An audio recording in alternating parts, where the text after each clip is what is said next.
Como tú lo planteas, es para que ninguna persona tenga duda. No, que se necesita más fe para creer en Platón y Aristóteles que lo que se necesita para creer en los escritos de la Biblia. Confiar en la Biblia me ayuda a relacionarme mejor con las otras personas. La Biblia tiene principios para el matrimonio, para la finanza, para los hijos, para todas las áreas de mi vida personal. La Biblia en su idioma original no contiene errores. Ahora, en el proceso de traducción hasta ahora, podemos encontrar ciertas variaciones gramaticales. Un creyente que duda de la fiabilidad de las escrituras, pero es creyente, mira qué cosa. ¿Qué podemos hacer con ese elemento?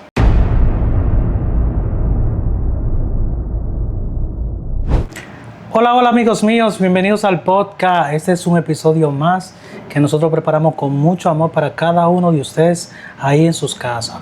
Nosotros tenemos el privilegio de tener siempre invitados especiales, invitados de lujo, personas que tienen amplio conocimiento de la palabra de Dios, y hoy no va a ser la excepción. Tenemos a un joven, una persona que Dios ha venido levantando para este tiempo, una persona que ama la palabra de Dios y nos va a estar acompañando en la noche de hoy. Él es Marcos Ramírez. ¿Cómo estás, mi hermano? Muy bien, gracias a Dios. Qué bueno, mi hermano, yo me alegro de tenerte aquí. Gracias por la invitación, un saludo a la audiencia. Estamos contentos, Marco, estamos contentos. Y hoy estamos más contentos de la cuenta porque tenemos un tema bien importante a propósito del mes de la Biblia. Es un tema que genera muchísimas pasiones, genera mucha controversia entre ciertos sectores que creen una cosa y otros creen otra. Pero antes de adentrarnos en ese tema, que es la inerrancia de la Biblia, yo te podría decir que es necesario, se hace necesario que la gente te conozca, que la gente sepa quién tú eres, dónde tú vienes, dónde te congregas, en qué área estás sirviendo. Háblale a esa audiencia que está ahí. Bien, mi nombre es Marcos Ramírez, como ya el ministro había mencionado. Actualmente estoy sirviendo en la Iglesia Bíblica Cristiana de Cienfuegos.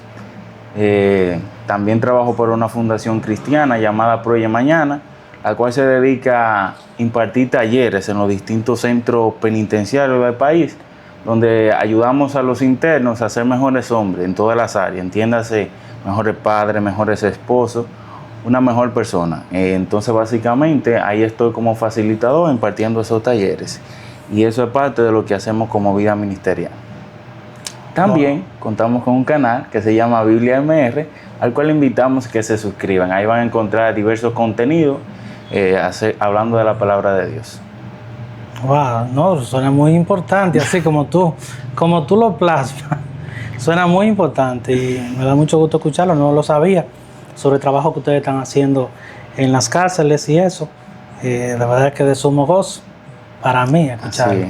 El tema que nos trae aquí, como te dije antes, es la inerrancia o la fiabilidad de la Biblia. O sea, qué tan fiel es la Biblia, si se equivoca o no se equivoca. Eso es lo que vamos a descubrir ahora, o vamos a defender ahora. Tremendo, pero me gustaría empezar preguntándote si te has topado con alguna anécdota que tú tengas sobre alguien que se te acerque y diga que él no cree que la Biblia nosotros podamos confiar a ojos cerrados en ella, porque fueron escritas por hombres, por ejemplo. Sí, regularmente esa es una de las objeciones principales que presentan las personas que usualmente no creen en la Biblia o no creen en Dios, que dicen que es un libro de cuentos, que es un libro lleno de mitos, de hadas, porque eso fue escrito por hombres, y por ahí María se va. Esa es una de las objeciones, el ABC de las objeciones que se presentan, ya que ellos entienden que porque fue escrito de hombre no puede contener contenido divino, por así decirlo. Ok, cosa con la que nosotros no estamos de acuerdo, me imagino. Puede ser. Bendito Dios. Ok, entonces, para que la gente que está aquí con nosotros viendo este video entienda, ¿a qué nos referimos cuando hablamos de fiabilidad, cuando hablamos de inerrancia de la palabra de Dios? O sea, la Biblia es fiable no por quien la escribió, sino por el contenido y quien la inspiró, porque observamos que la Biblia fue escrita por hombres, eso es cierto, pero hombres que no por su propia voluntad decidieron escribir, sino que la misma Biblia enseña que fueron inspirados por Dios mismo, por el soplo de Dios, que fueron inspirados, tal como enseña 2 de Timoteo 3:16, que toda la escritura es inspirada por Dios y útil para enseñarnos, corregirnos, redarguirnos e instruirnos en justicia, a fin de que nosotros seamos perfectos y enteramente preparados para toda buena obra. El mismo Pedro dice que estos santos hombres, hablando de los profetas del Antiguo Testamento, no escribieron por voluntad propia, sino que ellos fueron inspirados por Dios y escribieron lo que Dios le inspiró a escribir. Eso no quiere decir que no permanecieron con su esencia, con su estilo, con sus carencias. Claro que sí, porque está la esencia humana en esos escritos, pero no deja de estar la esencia divina, que fue quien los inspiró a escribir todo lo que se plasmó ahí, porque el Espíritu Santo estaba detrás de eso. Ok, entonces tú mencionaste algo que es inspiración divina, en medio del Espíritu Santo. Dios usó hombres normales, como tú y yo, para esos escritos. Entonces, ¿qué relación tiene la inspiración divina con el hecho de que la Biblia es inerrante en todo lo que dice? Por lo mismo que hemos dicho, por su autor, que es Dios mismo, quien está escribiendo a través de estos hombres. Por eso es infalible, porque Dios no miente. Dios es verdad y todo lo que sale de parte de Dios es verdad. Entonces, como Él inspiró su palabra, el mismo Jesús dice, santifícalo en tu verdad, tu palabra es verdad. Porque la palabra de Dios es verdad, porque fue Él quien la inspiró. Ok, pero entonces... Por eso es inerrante, no contiene errores, porque en ella está plasmada el plan de redención de parte de Dios para la humanidad, de principio a fin. Pero que hay muchas personas que afirman que esto tiene que ver más con la fe que con cualquier otra cosa. ¿En qué sentido? ¿Que tiene que ver más con la fe? O sea, lo que tú estás detallando ahora mismo, hay un elemento que si tú se lo quitas, que es el elemento fe, solamente te quedaría un libro que supuestamente lo escribieron solamente hombres, y en ese sentido la gente no se fía de que pueda confiar totalmente en la Biblia. No sé si tú me entiendes. Correcto. Y eso es lo interesante, que la Biblia no solo es fiable porque Dios la inspiró, no solo por la evidencia interna que ella tiene sobre sí misma, sino por la evidencia externa que tenemos, que avalan que la Biblia es fiable, como la evidencia textual, la evidencia histórica y arqueológica, y además la evidencia científica, que respaldan que los hechos que están ahí son verdaderos. Ok. Podríamos mencionar unos cuantos que respaldan claro, eso. Sí. Por ejemplo, Platón, Aristóteles son personajes históricos. Y hoy en día nadie cuestiona su veracidad, ¿o sí? Eso es innegable de que esas personas existieron y sus escritos. Lo interesante es que de las obras de Platón tenemos solamente 7 copias. Y la obra más cercana a la época en la que vivió Platón, ¿cuántos años tú crees que son? 1200 años. Después que vivió Platón, la copia más cercana que tenemos, y solamente tenemos 7 manuscritos. De Aristóteles tenemos unos 600 copias, y la obra más cercana a la época que existió, que ocurrieron los hechos, son 1400 años. Wow. O sea, ¿cómo podemos constatar que esos escritos tienen que realmente los hechos ocurrieron así? Sin embargo, históricamente eso no se cuestiona ni se pone en duda. Ahora bien, ¿cuántas copias tú crees que tenemos del Nuevo Testamento? 5.800 copias en griego. Pero en diversos idiomas tenemos 25.000 copias. La Biblia es el único libro que tiene más respaldo histórico que cualquier otro libro de la antigüedad. Adicionar a eso, la copia más cercana a la original, ¿qué fecha tú crees? 30 años. El P52, que es un extracto del Evangelio de Juan, es la copia más cercana a la original. Es decir, que si de Platón y Aristóteles no ponemos en duda de que estos hechos son reales y que fueron verdad, tienen solo 7 y 600 copias, que tienen más, y la copia más cercana a la original, estamos hablando de 1200 y 1400 años. Sin embargo, en la Biblia tenemos más de 25.000 copias, y la copia más cercana a la original, 30 años de los hechos ocurridos. ¿Cuál pudiera entonces ser más verídico? Entonces, basado en la evidencia textual que tenemos de la perseveración del texto, pero te digo más, antes de que se hicieran los hallazgos, que es un hallazgo arqueológico de Mar Muerto, cuando se encontraron los rollos. Ya teníamos, eso fue en el año 1970 y algo, creo, si la memoria no me falla. Teníamos 1000 y pico de años usando estas copias y se creían que esta copia no era lo que se había escrito originalmente. Cuando se hace este hallazgo con más de 5800 copias, se encontraron exactamente lo que teníamos hace 1900 años atrás.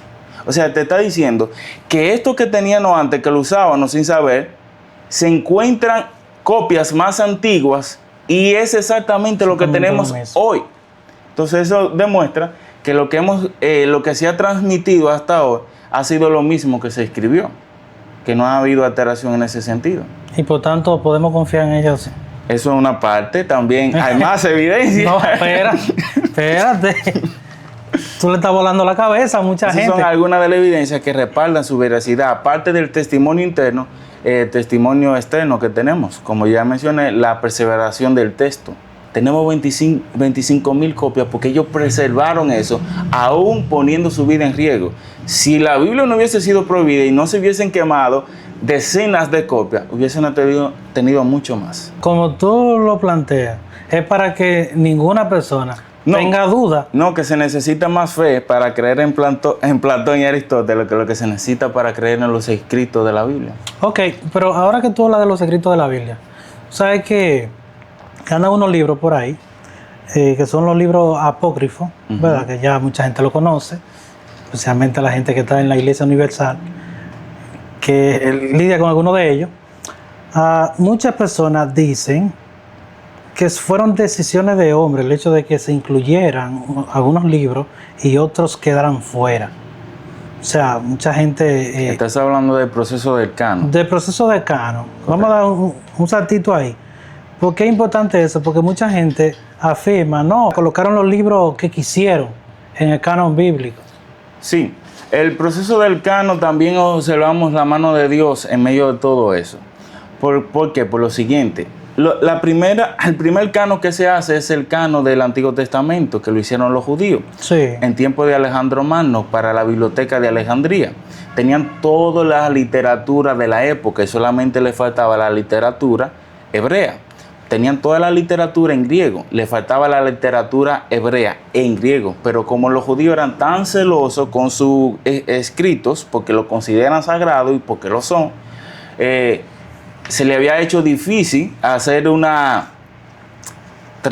traducción del hebreo al griego. Entonces Alejandro Magno ahí se encarga de reclutar 72 sabios, 12 de cada tribu, por eso le llaman la Septuaginta, que es lo que significa los 70. Que esa fue la primera traducción que se le hace a la Biblia del idioma original al griego. Y ahí es cuando se traduce el Antiguo Testamento al griego. Y esa es la primera traducción, la Septuaginta, que incluso es la versión que utiliza Jesús en su época, cuando Jesús cita el Antiguo Testamento.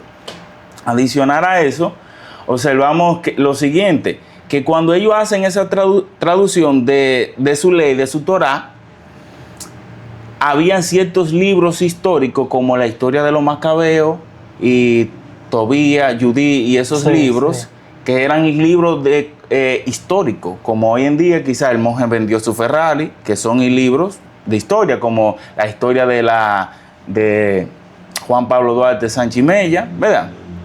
Que son libros históricos y ellos tenían parte de literatura histórica no inspirada.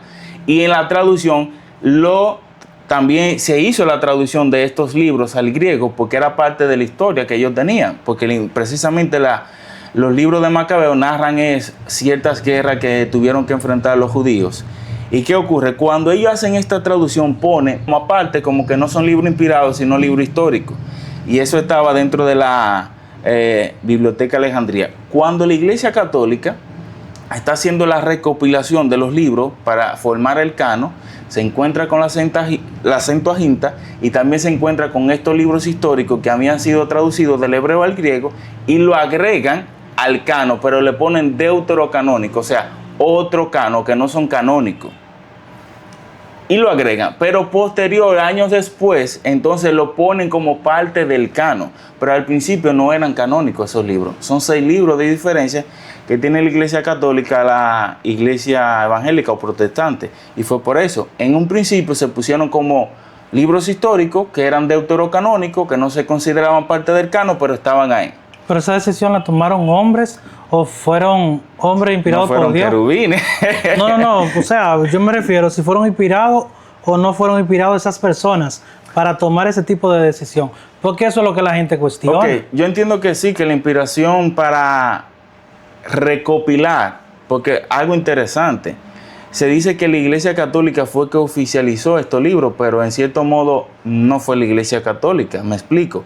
Porque la Iglesia Católica lo que hizo fue reconocer los libros que ya dentro del círculo cristiano se reconocían como inspirados. Ellos lo que hicieron, ok, este libro lo consideramos inspirado, este también, lo tenemos disperso, vamos a ponerlo todo en un solo compendio. Y eso fue lo que hizo la Iglesia Católica. Y en ese proceso también agregó los deuterocanónicos, que en el principio, cuando se forma el canon, no eran considerados canónicos o inspirados. Posterior, uno de los papas es que promulga que estos libros, que eran deuterocanónicos, sean inspirados. O sea, en el proceso del canon sí había inspiración divina. Luego que el papa, uno de los papas, que no recuerdo su nombre, hace este proceso y agrega estos libros deuterocanónicos, ahí sí no hay inspiración divina. No hay inspiración, ok. No, hasta ahí estamos claros. Porque ya eso fue un asunto humano ahí. Sí, ya eso fue una decisión. Ok. Entonces, asumiendo, ¿verdad?, que la palabra de Dios no tiene errores, podríamos expresarlo así. Correcto. Cuando nos decimos que no tiene errores, ¿a qué nos estamos refiriendo? Bueno, al hecho de que yo puedo confiar en que todo lo que está ahí es inspirado por Dios y que no hay una intervención humanamente dañina en la misma palabra, sino que una palabra fiel a aquel. No hay adición humana al mensaje. El mensaje es totalmente verdad, no contiene ningún tipo de error. Sin embargo, sí tiene la naturaleza humana. Recuerda que el ser humano no es perfecto. Déjalo ahí y dime cuál es la diferencia entre lo primero y esto. El mensaje se ha permanecido a lo largo de los años de manera íntegra como se inspiró. Sí. El mensaje, el plan de redención que Dios diseñó desde Génesis hasta Apocalipsis para el hombre se ha mantenido íntegro. Y eso es lo que no contiene error. Ahora, en el proceso hay manos humanas. Y como hay manos humanas, hay ciertas cosas. ¿Como qué? Ciertas cosas. Pero esas ciertas cosas no afectan el mensaje en sí. Ciertas cosas como errores de traducción. ¿Me explico? Cuando se está traduciendo del hebreo al griego, del griego al arameo, del arameo al latín, del latín al español, ahí hay ciertos errores, pero que no afectan el mensaje. Ciertos errores como quizá de un punto, una coma, una palabra por otra, porque tú sabes que el idioma va cambiando. Y a medida que el idioma va cambiando, van ciertas palabras desapareciendo. Sí. Y se va actualizando. Entonces, en ese proceso puede que aparezcan ciertos errores gramaticales, pero que no afectan la inspiración divina.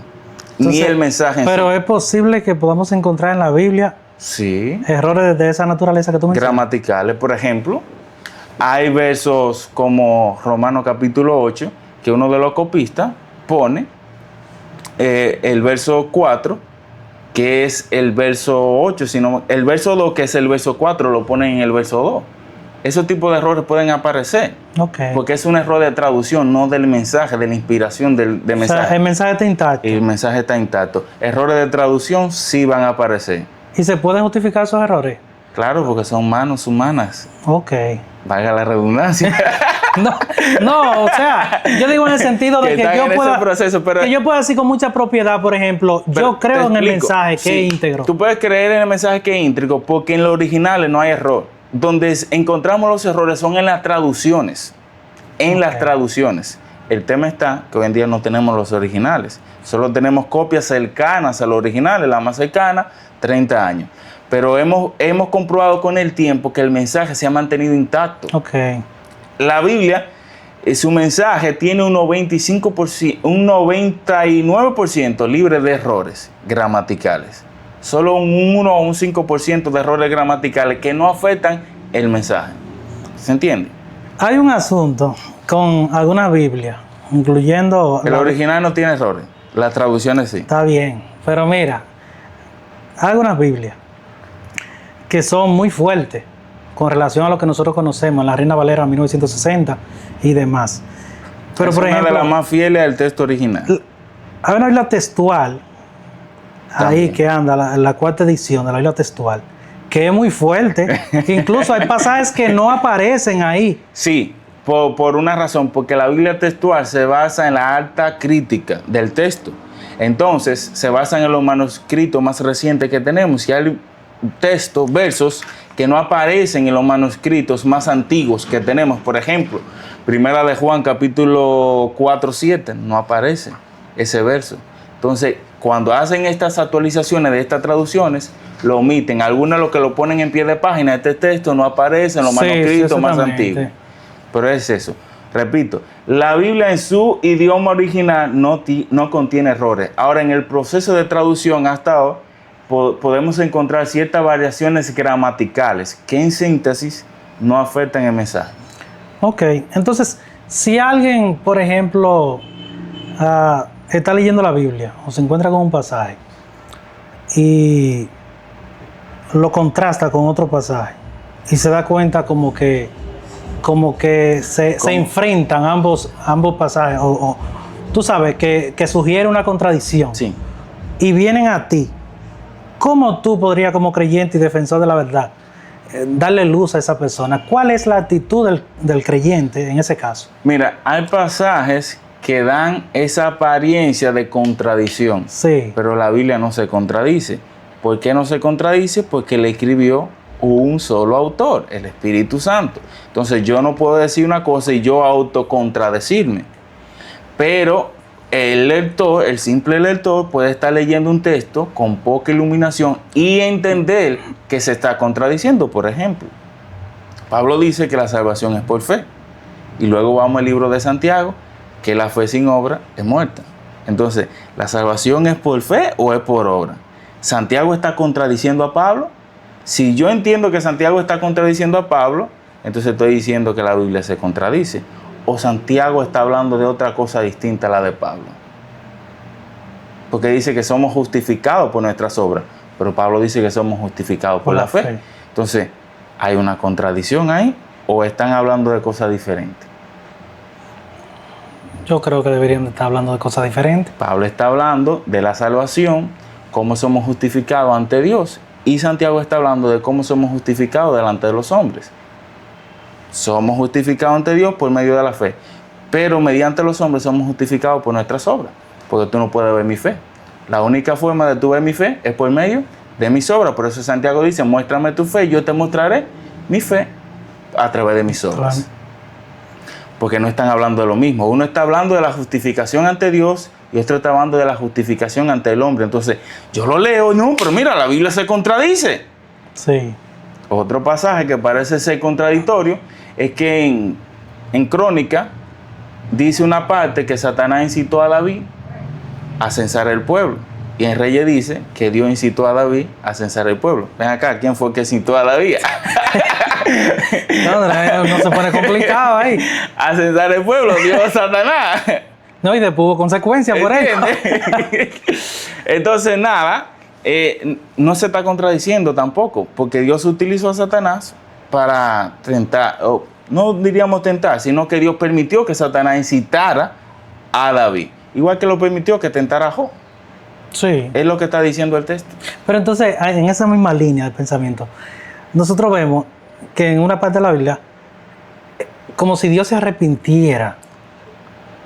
Y eso genera mucha preocupación al que lee el texto, porque se supone que Dios en su naturaleza no podría arrepentirse. Okay. Cuando dice que Dios no se arrepiente, lo dice porque no es hombre para arrepentirse o hijo de hombre para que mienta. O sea, si Dios dijo que te iba a dar algo, Él te lo va a dar. Él te lo cumple. Lo que cuando dice que Dios se arrepintió de haber creado el hombre, en el idioma original lo que habla de un dolor, que Dios sintió dolor por haber creado el hombre y verlo en lo que el hombre se convirtió, no que se arrepintió de haber creado el hombre. O sea, no, yo no debí crear a este hombre, porque estaríamos diciendo que Dios no es omnisciente. Sí. A Dios le dolió haber visto en lo que se convirtió el hombre. A eso es lo que se refiere cuando dice que se arrepintió. O también Dios puede cambiar de parecer, pero parecer no en cuanto a las cosas que ha prometido, sino en cuanto a castigo. Por ejemplo, a Moisés le dice: apártate que voy a destruir este pueblo. Cuando estaban en el desierto y estaban murmurando, y Moisés viene y dice: no, Señor, no lo destruya. Por amor a tu nombre no lo hagas. Dice que Dios se arrepintió del castigo que le iba a hacer al pueblo y no lo hizo, porque Moisés intercedió. Dios cambió de parecer, ya no lo castigó, sino le manifestó misericordia. En ese sentido, cuando hablamos de que Dios no se arrepiente, es que si Él dijo que te va a salvar, Él te va a salvar. Cuando Él promete algo, Él lo cumple, porque Él no es hijo de hombre para mentir, ni hijo de hombre para arrepentirse. No, yo le dije a Nicolás que lo iba a salvar, pero Nicolás ahora está, no lo voy a salvar y se arrepiente. No, Dios no actúa así.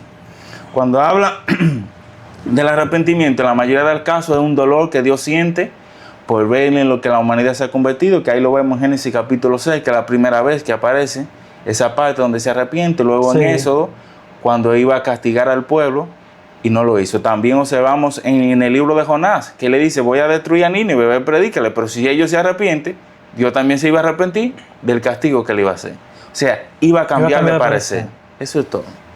Tú estás muy bien. No. Tú estás muy bien, sí, claro. Está muy bien, estás dando el clavo tú. Óyeme, a propósito de toda... Ese salió del tema, ¿será? No, de todo este conocimiento, ¿no? Pues yo estoy atónito aquí, estoy que no encuentro qué hacer.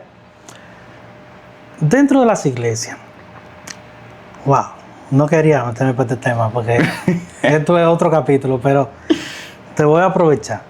Vemos que una gran cantidad de creyentes no tienen esa preocupación seria por el estudio profundo de la palabra de Dios. Esto obedece al hecho de que no todos son maestros y por tanto no se interesan por la palabra, o hay un descuido en sentido general en lo que tiene que ver con la lectura, la profundización de la palabra. Yo creo que Satanás está haciendo su trabajo y lo está haciendo muy bien. Y el trabajo de Satanás es precisamente distraernos de las cosas de Dios. Wow. Entonces, ¿cómo nos distrae? Perdón.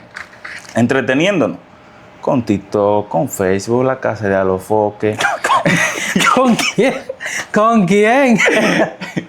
Asignándonos más trabajo, la lucha de género, todas estas cosas son distracciones que utiliza para que nos desviemos de la cosa importante. Lo hizo con Marta, afanada y turbada, enfocada en los quehaceres, pero había descuidado la mejor parte. Y Jesús le dice: Marta, Marta, afanada y turbada. Y María, o fue al revés, María o Marta, ya yo me equivoqué de nombre. Yo nunca. Una de las dos. ¿Quién era que estaba a los pies de Jesús? Pero ella ha tomado la mejor parte, y la mejor parte es estar a los pies del maestro. Y la situación está la siguiente, que muchos de nosotros desconocemos que la Biblia es el alimento espiritual que nosotros necesitamos para vivir, para crecer y para vencer. Si no nos alimentamos de la palabra constantemente, ni vamos a vivir vidas espirituales saludables, pero tampoco vamos a crecer. Por eso Pedro dice: desear como niños recién nacidos la leche espiritual no adulterada, para que por ella crezcan en la salvación. Pero tampoco vamos a vencer. Observamos a Jesús cómo venció la tentación. Escrito está. Hoy en día nosotros los creyentes estamos siendo vencidos precisamente porque no nos estamos alimentando espiritualmente. ¿Pero por qué no nos estamos alimentando? Porque Satanás nos ha vendido la idea de que no necesitamos alimentarnos de la palabra de Dios, que nos podemos alimentar con cualquier cosa. Entonces, en su trabajo, él lo está haciendo magistral. Sí. Los que estamos distraídos y descuidados somos nosotros. Muy bien.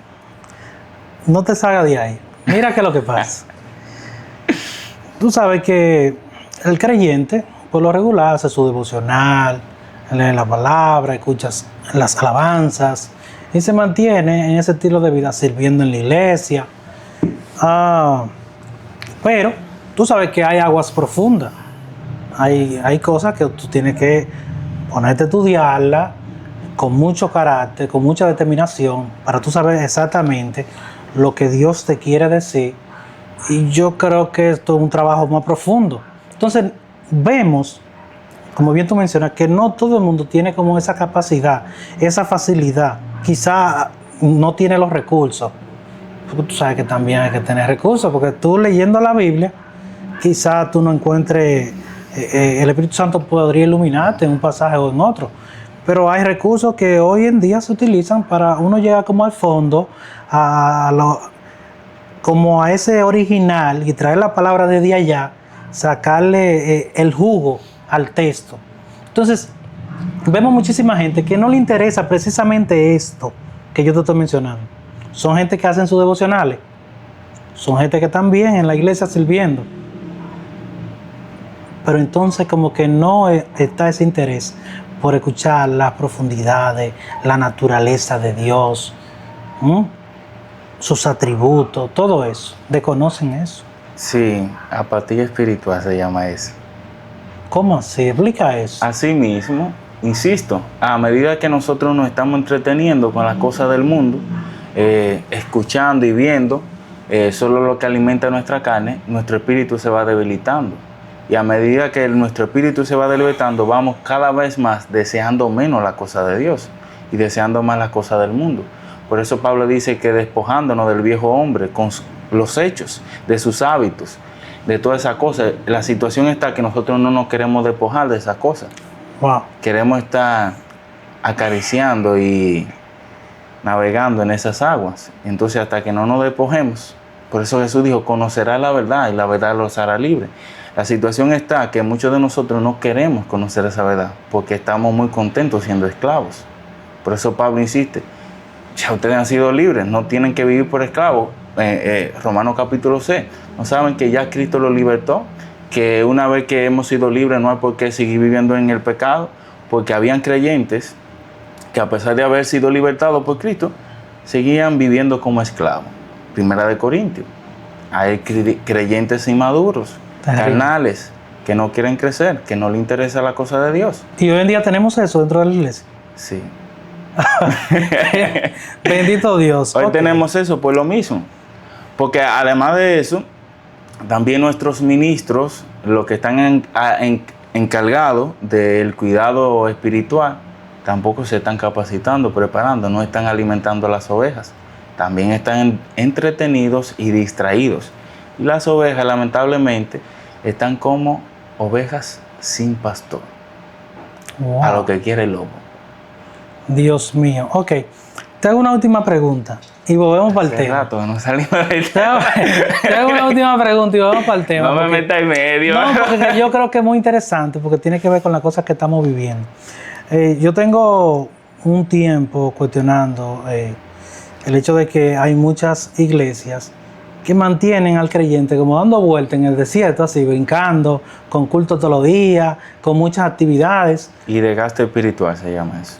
Sí, por consiguiente se produce un desgaste espiritual, pero en el proceso no se va creando un fundamento sólido en el cual esas personas o creyentes puedan estar cimentados. Y luego vemos creyentes con muchas carencias. Sí, porque hoy en día nuestras iglesias estamos más enfocados en entretener a los creyentes que en edificar. Entonces es todo un show, un espectáculo y que sentiste y que esto, pero emocionalismo por todas partes y cero espiritualidad. Emocionalismo vendido con espiritualidad. Bueno. Y entonces eso hace que tengamos creyentes carnales, inmaduros, falta de conocimiento de la verdad, porque están entretenidos, no están siendo edificados. Efesios 4 habla que Él constituyó apóstoles, maestros, profetas, evangelistas, y todas esas personas fue con una finalidad, la edificación de la iglesia, crecerla, hacerlas crecer en el fundamento que es Cristo, pero hoy en día hemos olvidado ese fundamento de Cristo. Entonces estamos atrayendo a los creyentes con medios y mecanismos carnales. ¿Y cómo tú crees que lo tenemos que retener? Con los mismos medios carnales. Y por eso hoy estamos produciendo creyentes carnales y no espirituales, porque a través de esos medios carnales fue que lo atraímos. Déjalo ahí, lo retomamos después. Lo vamos a retomar en un momento, pero quiero preguntarte, ¿cómo manejaron los primeros cristianos y también los reformadores la idea de que la Biblia no tenía errores, de que podían confiar plenamente en la Biblia, en el sentido de su mensaje, de su esencia? Como te dije, tanto de su contenido, que es inspirado, lo que contiene, además que acuérdate, los primeros creyentes fueron testigos oculares de estos hechos. O sea, no es que a ellos se lo contaron, ellos estuvieron ahí, ellos lo vivieron de cerca. Okay. Y quien se lo estaba contando también y quien estaba compartiendo con ella era alguien que vivió de cerca con Jesús. La primera Biblia que tenían era el testimonio de los apóstoles, no teníamos escrito. El primer escrito que se escribe, lo escribe Marcos, que ni siquiera era un apóstol, que se cree que era una especie de hijo de Pedro, porque en una de sus cartas lo menciona como su hijo. Y Marcos es quien empieza y construye el primer evangelio, con la finalidad de presentar a Cristo como el rey que vino, el rey Mesías. Y entonces luego vemos que se motiva, entonces Mateo, a presentar a Cristo para los judíos como el Mesías. Luego observamos que Lucas hace una recopilación de todo esto que corría entre ellos, Sí. que corría entre ellos, de la historia que ellos habían vivido, de lo que había acontecido, para presentárselo a Teófilo. Y así fueron que se fueron recopilando los escritos. O sea, que ellos, respondiendo a tu pregunta, ellos estaban cercanos a todo ese proceso. Para ellos era fácil creer en esto, por una sencilla razón. Pongamos que los escritos del primer siglo, que estamos hablando de los evangelios, que el último que se escribe es el Evangelio de Juan, que fue una mentira, la historia que ellos están narrando. Los discípulos tenían que saberlo, ¿sí o no? Claro. ¿Y tú conoces a alguien que sea capaz de dar su vida por una mentira? No, jamás. Hay personas que están dispuestas a morir por una mentira, pero ellos creen que es verdad. Si esto hubiese sido mentira, los discípulos lo hubiesen sabido. Entonces era absurdo y ridículo creer que ellos iban a dar su vida por una mentira que ellos sabían que Cristo nos resucitó. Ahora, hace sentido de que ellos estuvieran dispuestos a dar su vida por Cristo porque lo vieron con sus propios ojos resucitar. No solo eso, que ese que ellos vieron, que palparon con sus ojos y con sus manos, resucitar, ese mismo es quien le promete que ellos también resucitarían. Así cualquiera da su vida.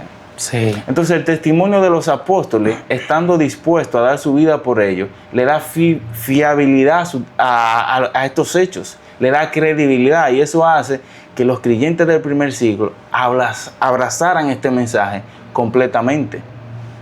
No sé si respondo a tu pregunta. No. Cada vez que tú me respondes una pregunta, ya yo tengo que tachar 3 preguntas de aquí.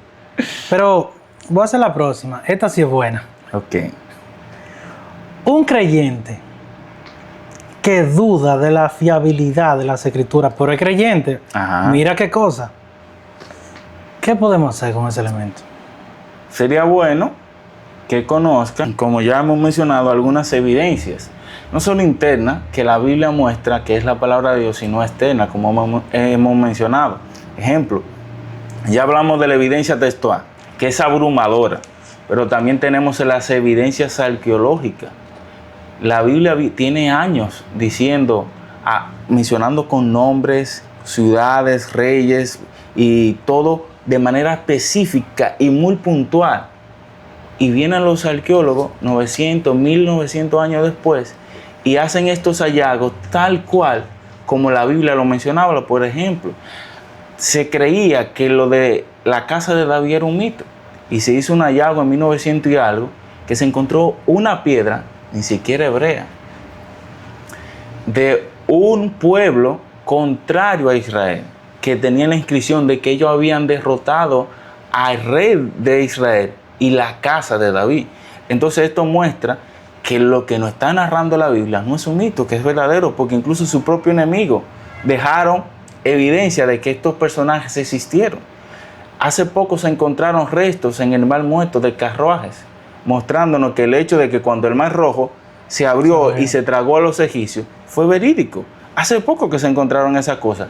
Pero hay más hechos arqueológicos, como el estanque de Siloé, que se creía que era un mito, el estanque de Bethesda, que también se encontró hace poco y demuestra que todo lo que narró la Biblia es verídico. Se encontró una placa romana donde menciona el nombre de Poncio Pilato, emperador de Judea, tal cual como narran los evangelios. Entonces tenemos evidencia abrumadora arqueológica que muestran que los hechos que narran la Biblia no solamente son mitológicos, sino verídicos. Amén. Entonces, ¿cómo afecta a la vida de ese creyente pensar que la Biblia podría tener ciertos errores? Si yo no creo, cuando tú piensas que la Biblia tiene ciertos errores, primero porque tú no crees que es palabra de Dios. Ok. Si no creo que es palabra de Dios, no voy a confiar en nada de lo que está ahí. Y si no confío en nada de lo que está ahí, no va a ser útil a mi vida. ¿Tiene una fe distorsionada entonces? Totalmente, porque la fe viene por el oír la palabra de Dios, pero si yo no creo que eso es palabra de Dios, no va a producir fe en mi vida. Y ahí se complica, tú ves. Entonces dice que el que se acerca a Dios es necesario que crea que Él existe. Entonces, porque sin fe es imposible agradar a Dios. Si tú no confías que los escritos que están ahí fueron inspirados por Él, es imposible agradar a Dios. Ni vas a crecer espiritualmente, ni vas a recibir ninguna de las promesas, porque tú no confías en ellas. Y las promesas son para los que creen. Para seguir con cosas interesantes, escuché a una persona que me dijo que existe como si fuera un paralelismo entre ciertas historias de la Biblia, del Antiguo Testamento, y mitología sumeria. Ajá. Ellos afirman que lo que nosotros tenemos en la palabra de Dios, por poner un ejemplo, el diluvio, ya eso había sucedido en otra época. Ok. Un ejemplo ahí, lo del diluvio, como creemos que fue un diluvio universal, sí, que fue un diluvio que vivieron todas las naciones, eso no contradice lo que enseña la Biblia, todo lo contrario, lo afirma. El hecho de que los sumerios, los babilónicos, hablen de un diluvio que ocurrió, no le quita credibilidad a la Biblia, sino afirma totalmente lo que la Biblia viene diciendo. Sí, pero ¿quiénes quedaron vivos en el diluvio? Noé y su familia. Entonces ellos se encargaron, recuerda que Noé, eran 8 personas que estaban en el arca. Sí. Noé, su esposa con sus hijos y sus esposas, ¿verdad? Y cuando ellos descienden del arca, se dispersan y ahí se empiezan a formar las ciudades. Ellos cada quien tomaron su rumbo y poblaron nuevamente la humanidad. Ellos vivieron el diluvio, ¿sí o no? Sí. Entonces ellos los regaron a la cultura donde ellos se parecieron, ¿sí o no? Me imagino que sí. Entonces. Pero tú estás sobre la lógica ahí. Entonces, eso fue lo que ocurrió. Ellos, al dispersarse por distintos pueblos, a distintos continentes que se esparcieron, que usted lo puede leer en Génesis, capítulo 7 en adelante, fueron los que se encargaron de contar esta historia del diluvio. Así se propagó esta historia en las distintas culturas, como un diluvio universal que ocurrió. Entonces, por eso, quienes decían, no, que eso fue... No, fueron ellos que dispersaron esa información. Okay. Basado en lo que enseña la Biblia. Porque si tú me dices que ellos se quedaron en un solo punto, ¿cómo llegó la información a los otros puntos? Si fue un diluvio universal y solo fueron ellos que quedaron vivos. Sí. Pero la Biblia narra que ellos se dispersaron y que de ellos salieron los cananeos, los moabitas y los amorreos. Búsquelo para que usted vea. Y esas son las mismas culturas que están dentro de los sumerios, los babilonios y todas esas otras culturas que menciona el diluvio que ocurrió. ¿Y qué hay de cierto en que esas culturas fueron más antiguas que la bíblica? Bien, lo primero es que la cultura sumeria se encontraron unas tablas de arcilla en un idioma de más de supuestamente 5,000 y pico de años, que hoy en día no existe, que nadie conoce. Un hombre lo encuentra y lo interpreta. O sea, ya de por ahí es basado en especulación, prácticamente. Suena bastante extraño. Entonces, todo esto alrededor de los sumerios tiene como algo bastante extraño en toda su narrativa. Se encuentran unas tablas de arcillas con ciertas inscripciones, ciertas cosas, un lenguaje que hoy en día no existe, que nadie lo habla, ninguna cultura, no tenemos resto de eso. Este hombre lo interpreta, nada más él la sabe interpretar, y dice lo que quiere de la tabla de arcilla. Ahí como que no tienen mucha fiabilidad. ¿Los sumerios existieron? Probablemente sí. Pero probablemente lo que nos están contando de su antigüedad no sea la real. Bueno, está dudoso eso. Ok, entonces ya no vamos a botar más tiempo ahí, 2 minutos, porque nos falta todavía las evidencias. Quiero más evidencia. La gente está pidiendo más evidencia aquí. ¿Qué otra evidencia podríamos presentar? Mira, ya hemos presentado evidencias textuales, sí, que son abrumadoras en comparado con la literatura que tenemos hoy en día. Presentamos evidencias arqueológicas recientes que han demostrado de manera categórica que los que viene la Biblia afirmando son hechos históricos verificables y verídicos. Pero también tenemos evidencias científicas que demuestran que lo que la Biblia viene diciendo solamente pudo haber sido porque es palabra de Dios, porque ningún hombre, simple mortal, pudiera de esa época tener ese conocimiento. Un hecho científico que se descubrió hace poco, en 1970, creo, si no me equivoco, la fecha, pero en los 1900 fue el ciclo del agua, donde Job, que es el libro más antiguo de la Biblia, ya lo narra, tal cual como la ciencia hoy lo afirma. 1900, más de 5.000 años atrás, ya la Biblia lo venía diciendo. Y la ciencia apenas 200 años descubre el ciclo del agua, que es que el agua de los ríos son que llenan los mares, luego esa agua se evapora, sube a las nubes, y esas nubes se cargan, van a la montaña y descienden, y vuelve el ciclo siempre. El agua se recicla. Eso lo narra tal cual el libro de Job. Creo que en el capítulo 40 en adelante lo pueden buscar. Pero además la Biblia viene diciendo que la Tierra es circular. Eso los otros días los científicos fue que dijeron que la Tierra es circular. ¡Oh, Dios mío! Que la Tierra cuelga sobre la nada. Los científicos descubrieron eso los otros días. ¿Tú sabes qué se creía antes de eso? De que la Tierra estaba sobre 2 tortugas gigantes y que eran las tortugas que sostenían la Tierra. Algo absurdo y ridículo. Una locura. Que eso era el conocimiento científico que teníamos, pero los científicos modernos descubrieron que la Tierra está sobre nada, y Isaías ya había dicho esto. Pero te digo más, los científicos descubrieron que el universo se está expandiendo. Isaías ya tenía más de 4.000 años diciendo que Dios expande el universo, hablando de la expansión del universo. Pero un dato que me vuela a la cabeza y creo que uno de los más interesantes, ejemplo, la circuncisión. ¿Por qué la circuncisión que practican hasta el día de hoy los judíos, que se le da a Abraham 5.000 y pico de años atrás, es al 8º día? No el 7º, no el día 5, ni el día 9. ¿Por qué el 8º día? Ilumínanos. Al 8º día, por lo siguiente, nosotros tenemos una vitamina que se llama vitamina K, que es la que permite que la sangre se coagule, que tú no te de sangre. Y está comprobado recientemente, hace poco, estamos hablando de menos de 100 años, de que esa vitamina K está en su máximo esplendor, a un 200% al 8º día.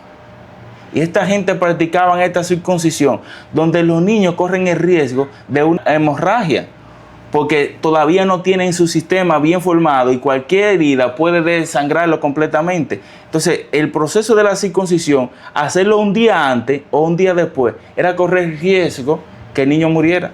Pero ninguno de los niños hebreos murieron, porque en el 8º día la vitamina K está en su máximo esplendor y permite la cicatrización más rápida y que el niño no se desangre. Entonces, ¿cómo sabían esta gente que el 8º día era que debían circuncidarlo? Si no es Dios, que fue quien creó al ser humano y sabe todo estos procesos químicos en nuestro cuerpo. Esas son algunas de las evidencias que pudiéramos citar, pero hay más que son abrumadoras. No, espérate. Hay que dejar espacio para una segunda parte. Claro. Si tú lo dices todo donde te invitan, no te vuelven a invitar. Es verdad. Entonces, basado en esas 3 solamente evidencias externas, pudiéramos decir con plena seguridad de que la Biblia es la palabra de Dios, tanto por la evidencia interna y la evidencia externa que así lo respaldan, histórica, arqueológica y científica. Increíble. Esto está increíble. Esto es un contenido que esto es premium. Suscríbanse. Bendito sea Dios. Ok. Me gustaría cerrar animando tú a la gente tiene ese vasto conocimiento, gracias a Dios. Animando a la gente que se sumerja en las escrituras, que pueda confiar en ella, que pueda, si tiene alguna duda, pueda aclararla. Háblale a la gente, háblale a la cámara. Bien, basado en lo que hemos conversado hasta el momento, hemos visto que la Biblia es sin duda la palabra de Dios, tanto porque ella así lo afirma, que ella es inspirada por Dios, que en la suma de su palabra está la verdad, ella contiene todo lo que tú y yo necesitamos, pero no solo por la evidencia interna, sino la evidencia externa, tanto histórica, arqueológica y científica. Dicho esto, si la Biblia es la palabra de Dios, podemos confiar plenamente en ella, porque sí, Dios es fiable, Dios es confiable. Entonces en la Biblia encontramos todo lo que nosotros necesitamos para tener una vida espiritual saludable, una vida espiritual donde podemos agradar a Dios, donde podemos vencer la tentación.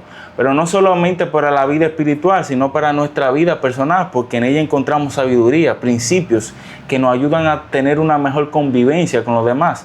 Toda la ley se resume en dos principios: ama a Dios y al prójimo como a ti mismo. Aquí está una norma de convivencia para tener relaciones saludables. Es decir, que confiar en la Biblia me ayuda a relacionarme mejor con las otras personas.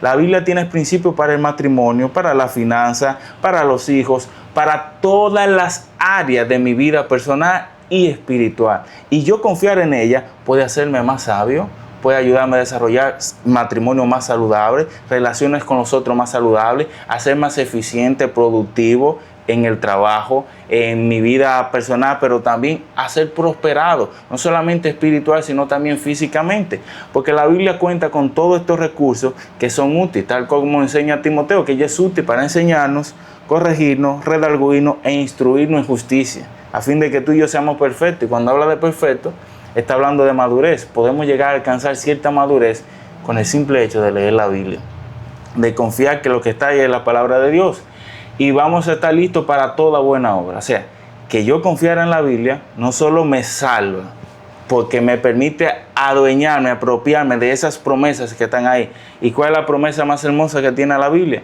Que Cristo vino, descendió a esta tierra, vivió como uno de nosotros, sin pecado, murió y resucitó para darnos vida eterna. Y si tú y yo ponemos nuestra confianza en eso, también pasaremos de muerte a vida, como dice la palabra. Entonces, no solo me ayuda en mi vida personal, pero también me salva.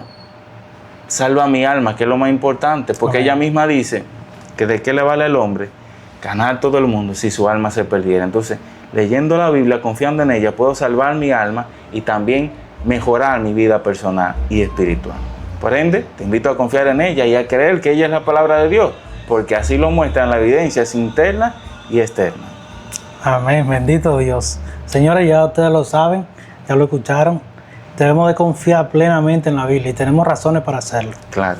Y gracias, Marcos, que tú pudiste tomar de tu tiempo para venir a traer luz en este tema. Yo creo que este mes de septiembre es un mes propicio para nosotros hablar de estos temas, porque estamos desarrollando una serie que nos va a permitir tener una mayor comprensión de el valor que tienen las escrituras para nosotros como creyentes y para aún las personas que no son creyentes, que necesitan creer, necesitan confiar, necesitan tener su confianza puesta en Dios por medio. Hay personas que han estado depresivas y leyendo la Biblia se le ha ido la depresión.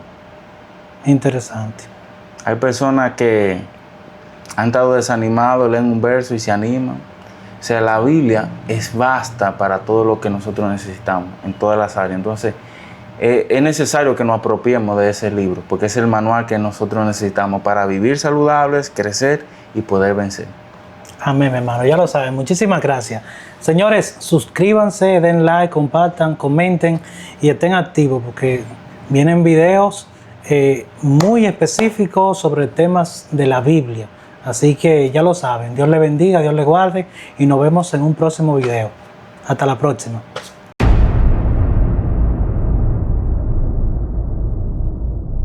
Vamos a ver. Padre, gracias por este tiempo, por la vida de Nicolás, por su proyecto. Yo te pido que le bendiga, Dios, y que tú seas glorificándote a través de este podcast, Dios, y de que tú estés utilizándonos para poder llevar un contenido que edifique a la audiencia, Padre. Estamos en tus manos. Dirígenos y guíenos por medio de tu Espíritu Santo. En el nombre de Jesús. Amén.